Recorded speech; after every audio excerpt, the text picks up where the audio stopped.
सुप्रभात दोस्तों, मेरा नाम है स्नेहाशीष पहाड़ी। आपको इस वीडियो लेक्चर में स्वागत करता हूँ।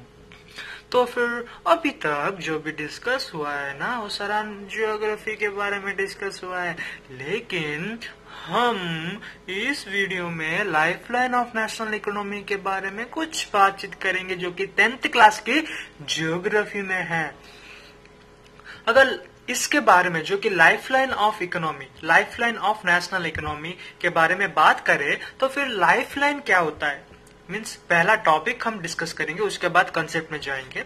लाइफलाइन क्या होता है? लाइफलाइन का मतलब यही है कि हमारा पूरा जीवन में हम कैसे हमारा बढ़ावा देते हैं, कैसे हम जीवन यापन करते हैं, वही लाइफलाइन बोलते हैं। अगर नेशनल इकोनॉमी का लाइफलाइन देखे तो नेशनल इकोनॉमी कैसे बढ़ाता है, नेशनल इकोनॉमी और जीडीपी कैसे बढ़ाया जाता है इस 21st सेंचुरी में, वही हम इस वीडियो में डिस्कस करेंगे।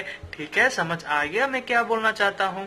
अगर देखे तो रोडवेज, पहला है रोडवेज, उसके बाद एयरवेज, उसके बाद रेलवेज, वो सारा क्या होता है, डिफरेंट मोड ऑफ ट्रांसपोर्टेशन होता है। लेकिन उस मोड ऑफ ट्रांसपोर्टेशन किसके बारे में व्यवहार होता है और किसके उपयुक्त में आता है? टेरिशरी सेक्टर में आता है, जो कि primary, tertiary and secondary activity जो भी हम पढ़ाई हुआ है वो क्या होता है, ट्रांसपोर्टेशन की अवेलेबिलिटी करने में होता है रोडवेज। अगर डिस्कस करें तो roadways, India has the one of the largest roadway network. ठीक है, इंडिया में बहुत ज्यादा लार्जेस्ट नेटवर्क एरिया है, ठीक है, ऑफ द वर्ल्ड भी बोल सकते हैं। It is important, can be viewed. Construction cost of the road is much lower, ठीक है, और कंस्ट्रक्शन में जो भी योगदान होता है, जो कि सिविल इंजीनियर्स होते हैं, उनका कंस्ट्रक्शन का कॉस्ट बहुत ज्यादा लेस होता है। सो इसीलिए रोडवेज को बहुत ज्यादा प्रेफर करते हैं, ठीक है, क्योंकि लगेजेस और transportation availability, tertiary sector means हर एक स्थान को रोडवेज ही बहुत ज्यादा प्रेफर करते हैं, क्योंकि less cost, less minimization time. So उसके बाद देखे, roads can be negotiable higher gradient of slope as much as they travel और टू ट्रांसफर द माउंटेन्स। इसका मतलब है कि अगर माउंटेन एरियाज में जो भी रोड बनाते हैं वो कर्व्स रहता है, उसमें ट्रांसफर्स माउंटेन्स को, स्लोप्स को कट करके हम रोडवे बनाते हैं, ठीक है। तो हर एक स्थान में रोडवेज बहुत इंपॉर्टेंट है, क्योंकि टेरिशरी एक्टिविटीज के लिए roadways is the most important वे।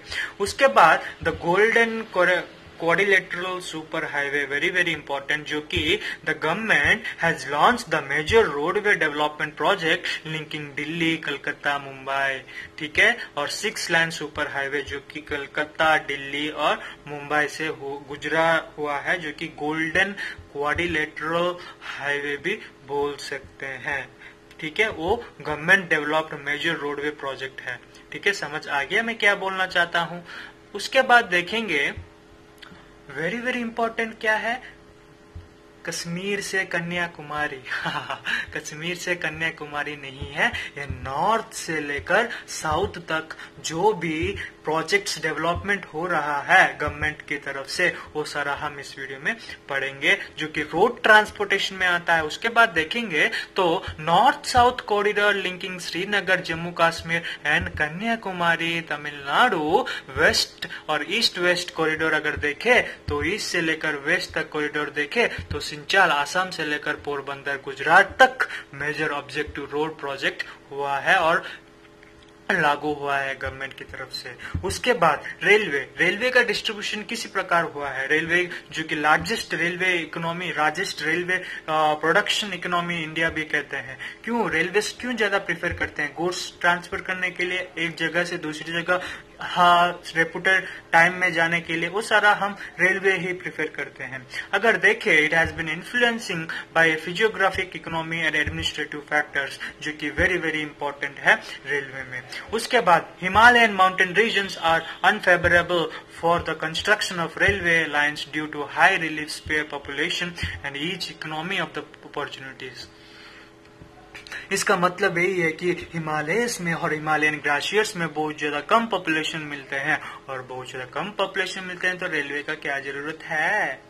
जरूरत नहीं है, जरूरत भी है लेकिन उतना जरूरत नहीं है जितना हम चाहते हैं, जिसमें availability of good, availability of transportation. अगर हम देखें तो पॉपुलेशन अगर कम हो, उनका डिमांड भी कम होता है, तो फिर हम किसी प्रकार उनका डिमांड पूरा कर सकते हैं, लेकिन उतना ज्यादा पूरा नहीं होता, क्योंकि अगर डिमांड हम बहुत ज्यादा दे दे लेकिन पॉपुलेशन बहुत ज्यादा कम है तो फिर यूजलेस है वो, ठीक है, इन सिंपल वर्ड्स। उसके बाद river projects.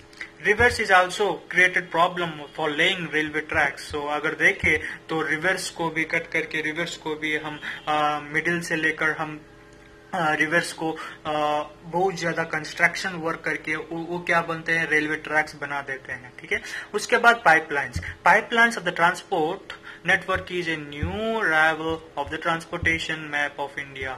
Its initial cost is higher, but subsequent running cost is minimal. So पहले बहुत ज्यादा रेट होता है, लेकिन अगर जब वो यूटिलाइजेशन में आता है बहुत ज्यादा कम होता है। जैसे कि हम जानते हैं it is used for crude oil, petroleum products and natural gas को लिए ही यूज होता है।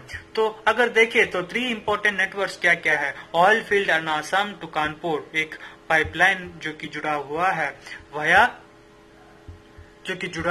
वया गुवाहाटी, बोरुआ एंड इलाहाबाद। उसके बाद सल्यान Gujarat, Jalandhar in the Punjab via Mathura, Delhi and Panipat. Gas pipeline हजरत Gujarat connected to Jagdishpur via Vijaypur in Madhya Pradesh. So international trade जो कि शिप से होता है, नेवल एकेडमी से होता है, उसके बाद Air India, air civil aviation से होता है।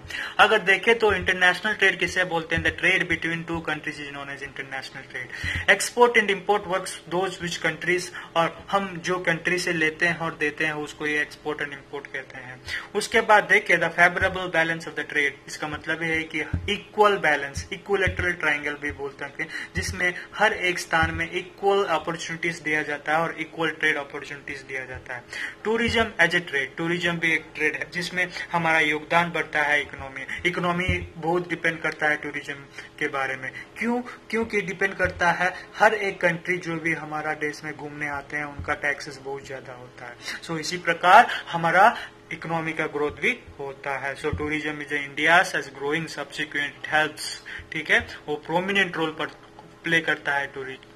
तो अगर देखें it provide support to local handicraft, it supports to cultural pursuit and develop of international understanding about our culture and heritage. So these are the different examples of trade proposed in Indian, ठीक है।